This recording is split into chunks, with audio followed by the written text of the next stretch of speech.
Hello students, uh, welcome back again. In this part we are going to discuss about some more information about the classification system. Okay, so here until now we have discussed about the historical background of the classification. Means what is see, we have discussed about the definition, then we have discussed about the different types of classification system, that is the two kingdom classification system, then three kingdom classification system, four kingdom classification and five kingdom classification. One more classification system was also been introduced, and this classification system was referred as the six kingdom classification. Six kingdom classification.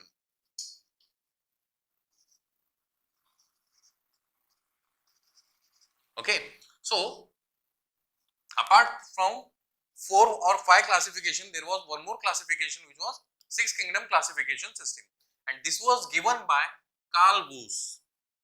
It was given by Carl Woese. Okay, so according to him, the living beings are classified into six different kingdoms. And what were these six different kingdoms? Let's see. Okay, so he classified the living beings into six different kingdoms. So the first one was the kingdom Archaebacteria.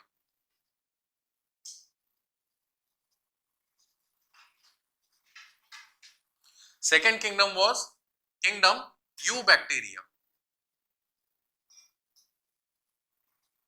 Third kingdom was kingdom Protista. Fourth kingdom was kingdom Fungi. And fifth kingdom was kingdom Plantae. And sixth kingdom was kingdom Animalia. See, until now we have discussed about the five different kingdoms, three different kingdoms, right?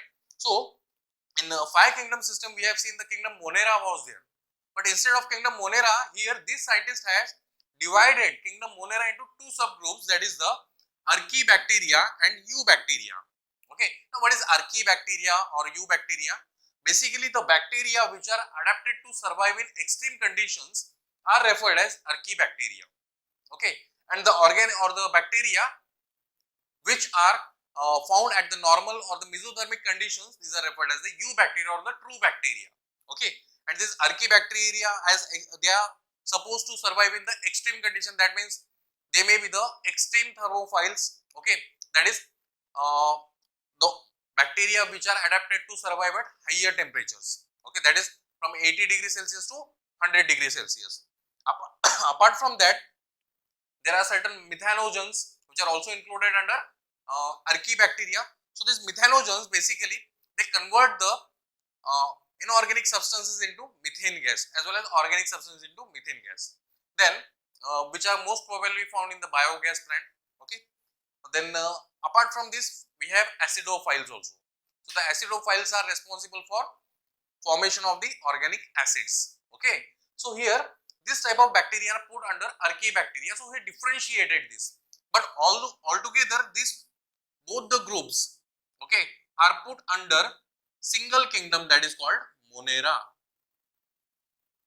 And we know that this classification which was given by R.H. Whittaker, where kingdom Monera is been included, is most widely accepted or worldwidely it is accepted. Okay.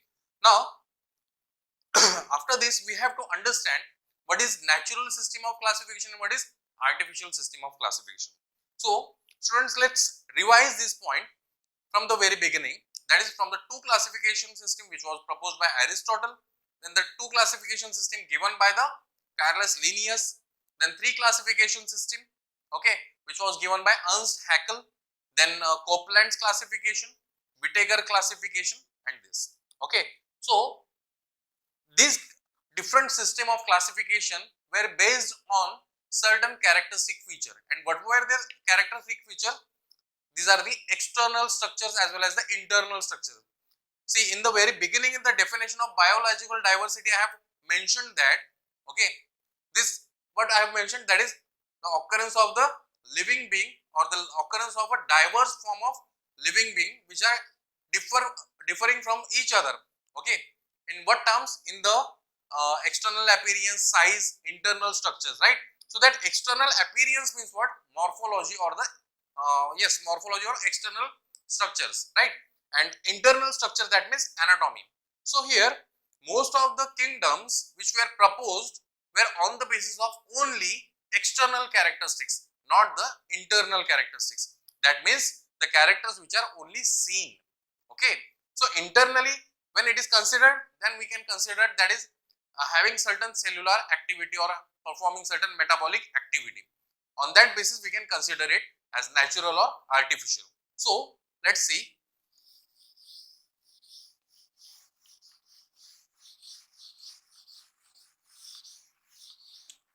So let's make a list of the different classification. Until now we have studied that.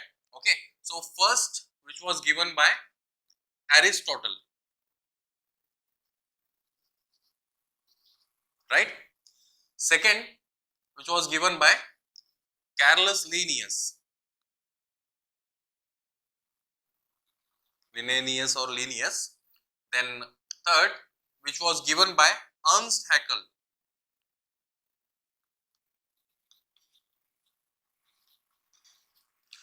Then fourth, which was given by the Copeland.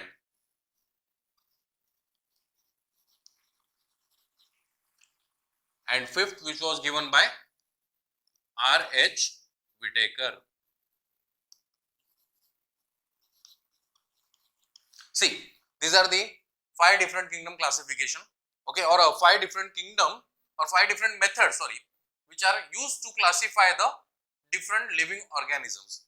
So here the classification which was proposed by Aristotle, Linnaeus and the Ernst Haeckel is only on the basis of external characteristics, not the internal characteristics. Okay, so it is only on the basis of external characteristics, on the basis of external characters. Okay, so this type of system of classification is put under, okay, under artificial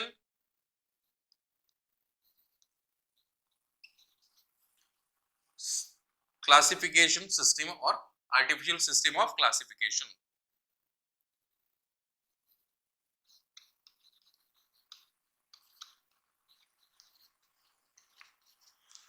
Now I hope you are getting.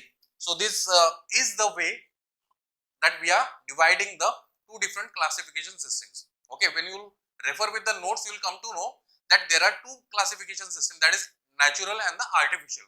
So which one is natural and how to predict that is natural or artificial, that is the way here.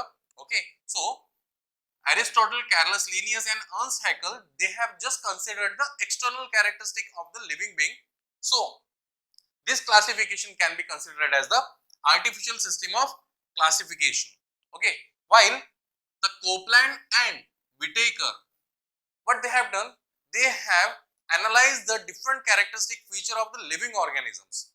Okay, so what they have differentiated them into particular kingdom, right? So what characteristics they have seen, that may be the cell type, okay, what type of cell they have, okay, whether it is prokaryotic or eukaryotic. Then again complexity, then what, either it is a unicellular, multicellular, okay, then what kind of reproduction they have, what kind of what we say nutrition they possess, or what kind of respiration they have. On these characteristics they have considered the different kingdoms. So this can be referred as the natural system of classification. Okay, so this was on the basis of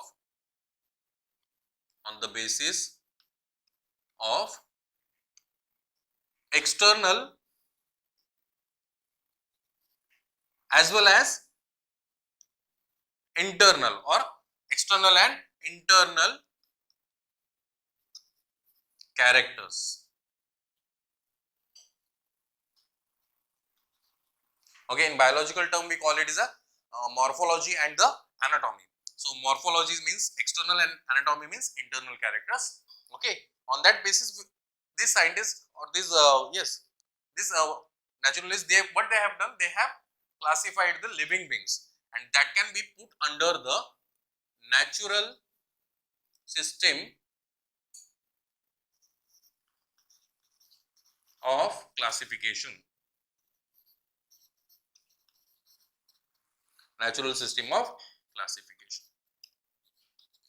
So this is how we are classifying the different types of kingdom. Okay, that is under artificial system of classification and the natural system of classification.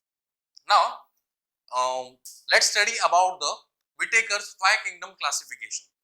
Why Whittaker has was capable of classifying these living organisms into different kingdoms and what criteria he used. As the Whittaker 5 kingdom classification is worldwide accepted, so we'll study about it. Okay.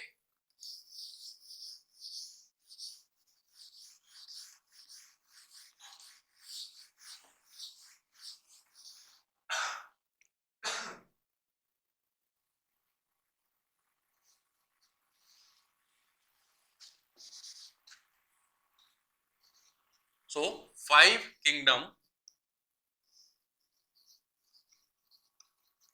classification.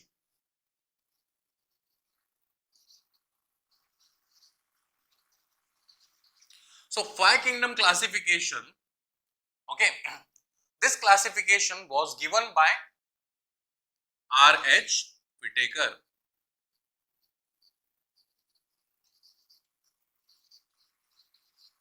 Okay, R.H. Whittaker. So why we are studying this 5 kingdom classification system? Although we have 2, 3, 4 and 6 classification system, why we are studying this? Because it follows the natural system of classification. Okay, it follows the natural system of classification, and according to natural system of classification, okay, according to natural system of classification, what we have? We have different parameters. Okay, and what are those parameters? Let's see here. So Whittaker used certain parameters such as the cell type, okay, then complexity,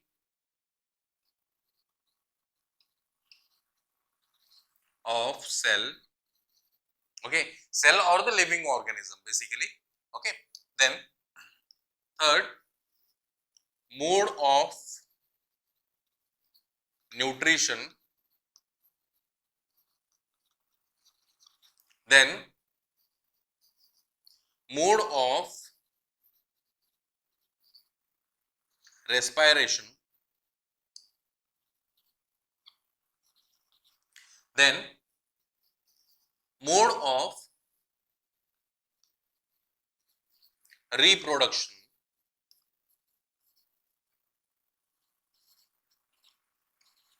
okay. So these are the different criteria which he has took into an account, so that it was capable of distributing the living beings into their specific kingdoms, okay.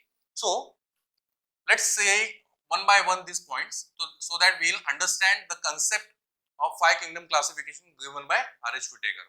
So what is meant by cell type? Okay, so why he considered this characteristic feature? As most of the living organisms, they are composed of cells. Okay, some may be unicellular or multicellular. Okay, and some cells may have very primitive type of organization. Okay, and some may have more modified type of cellular organization. So the cell type is on the basis of the organization. Okay, now if the cellular organization is very primitive, it can be referred as the prokaryotic cell. Okay, prokaryotic cell means the cell which is primitive, because the word prokaryote means, see, pro means primitive, okay, and karyon means nucleus. So the cells in which the nucleus is not well developed, such cells are referred as the prokaryotic cell. Okay, or they are very primitive type of cells. Now, this was one of the type of cell. Another type was eukaryotic cell.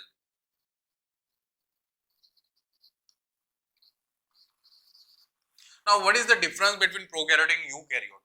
See here, the word itself indicates eu means true and karyon means nucleus. So, the cells which are having the true nucleus are said to be eukaryotic cell. So, what? Their cellular components are also been modified as they can perform various different functions. Let's take an example. Okay, if we talk about the bacterial cell or any kind of micro or amoeba simply, and we will compare this cell with the plant cell or the animal cell.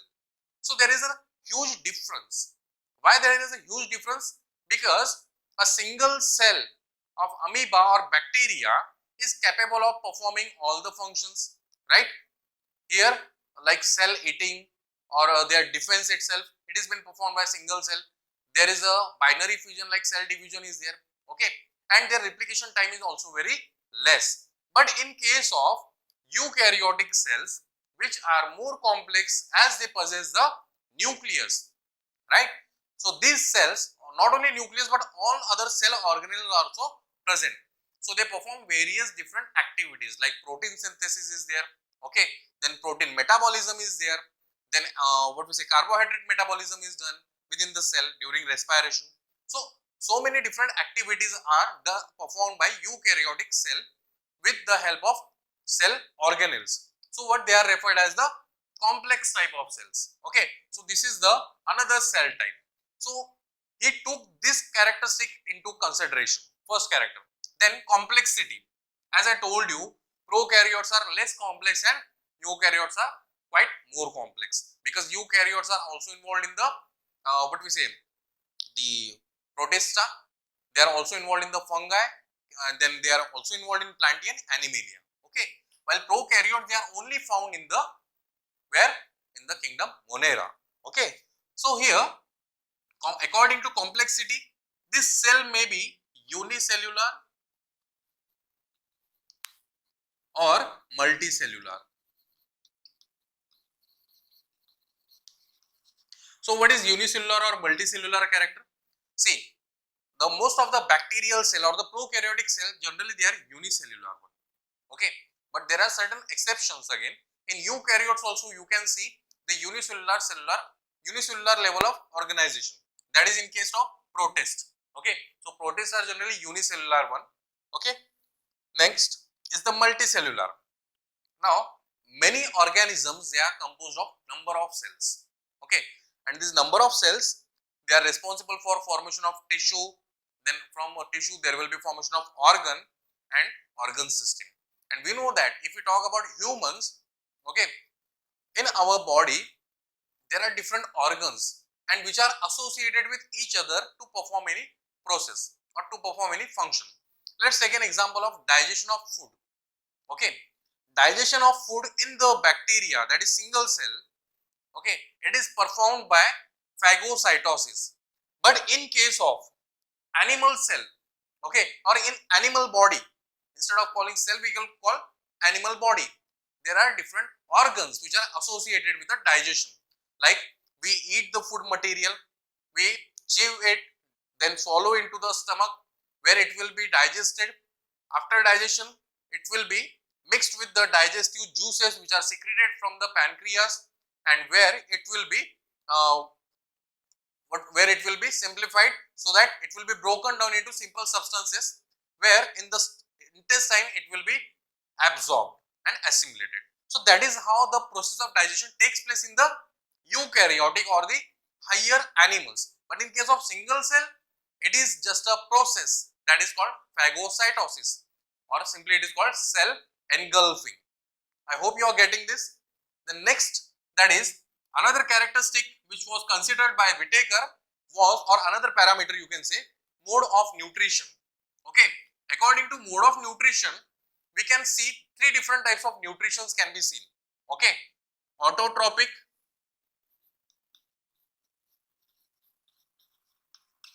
Okay, then heterotrophic,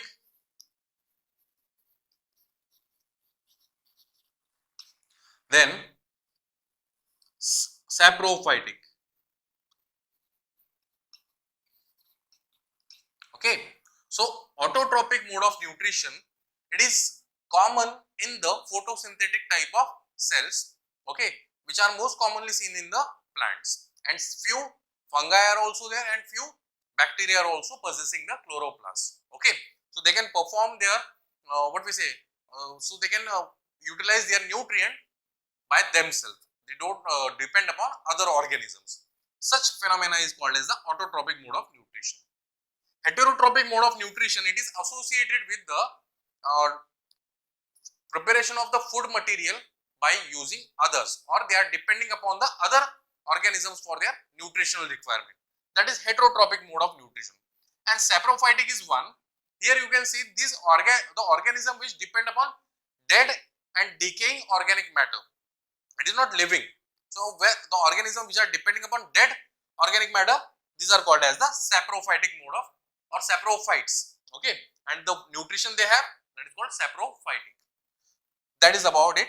Then mode of respiration. See, what is respiration? Generally when we talk about respiration, it is just breathing. Okay, we see it is breathing, but it is not only breathing, it is up to the cellular respiration, which is associated with digestion processes. Okay, so respiration is a metabolic process. Okay, it can be referred as the anabolic and catabolic process, in which complex organic food material, okay, are broken down into simple inorganic substances. Okay, and where energy is released as a byproduct. So that is what respiration is. And here what is the catalyst? That is oxygen. Oxygen is acting as a catalyst. It will break down the complex organic food material. So that is respiration. And respiration are of basically two types. The respiration which is taking place in presence of oxygen is called aerobic type of respiration, and the respiration which is taking in absence of oxygen, that type of respiration is called anaerobic respiration. So we will discuss about it when we will discuss about the different types of kingdom. Okay, like kingdom Monera. When we will discuss about kingdom Monera, we will discuss about the aerobic and anaerobic respiration one by one. Okay, the next another parameter for classification was mode of reproduction. So how the organisms reproduce? Either they reproduce sexually or they may reproduce asexually. Okay, sexual reproduction means when there is a fusion and formation of gametes. Okay, that type of reproduction can be referred as the sexual reproduction. That means here two parents are involved for formation of new individual. That is sexual reproduction. And asexual reproduction is where only one parent is involved for the production of new offspring. Okay, so that is how the mode of reproduction can be seen. But in case of lower organisms like microorganisms, simply the cell division can be referred as the reproduction. Now in a single celled organism, it may be the binary fusion. Okay, then it may be the not only binary, transverse fusion, different fusions are there, fusion methods are there. Then budding method is there, formation of endospore is there. Okay, so these are the methods by which single celled organism they multiply. But in case of multicellular organisms, they have a particular way of multiplication. Okay, I hope you are getting this. So next we are going to discuss about how this characteristic will be allowing us to put the organisms into different kingdoms. Okay, so we will see from lower to the top one in the next part.